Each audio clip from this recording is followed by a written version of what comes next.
Hi, Joshua here with Truth and Mercy Baptist Ministries. Is there a contradiction between Ezra chapter 2 and Nehemiah chapter 7? After all, the accounts differ pretty widely on some of the numbers. In these chapters, the Bible enumerates the numbers of the tribes and the families and clans that came back from captivity in Babylon into the land of Israel.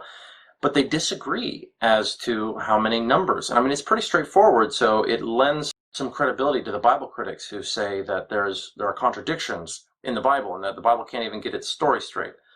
But of course, the King James Bible is without error, without contradiction, and you can trust in it.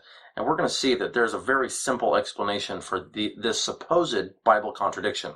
In Ezra chapter 2, it says the children of Ezra were 775, but in Nehemiah it says they were 652.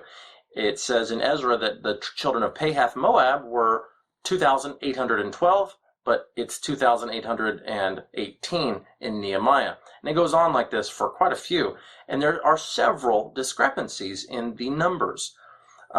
So they can't both be right.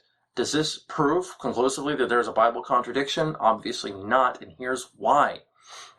If the Bible critics would just read the passage, starting with verse 5 in Nehemiah, they would see that Ezra is given by God as the actual numbers, whereas in Nehemiah, we're listening to the account of a register that Nehemiah found.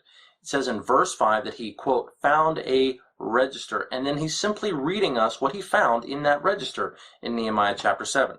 So Ezra chapter 2 is giving us the true account that can be trusted, whereas Nehemiah is merely repeating information he found in an old scroll. And of course, some of those numbers can be wrong. Isn't it possible that you can find an old account that has been messed up or mistaken and then tell someone about it, and you're not guilty of lying? The paper is simply inaccurate. So the Bible is not guilty of lying. It's not a contradiction with itself. It's merely recording two different accounts, one of which is true, the other is slightly incorrect. Nehemiah's account, the register that he wrote, or that he read rather, was simply incorrect in some areas. So there were mistakes in his register, not in the Bible. There are no contradictions here. I think we should come up with a new rule, actually. I think Bible critics from now on should be required to actually read the whole passage before they conclude there's a contradiction. If they would just read Nehemiah 7 verse 5, they'd see this is referring to a register that he found. It's never claiming that these are the actual numbers. Thank you for listening. If you have any other ideas, let me know in the comments. God bless.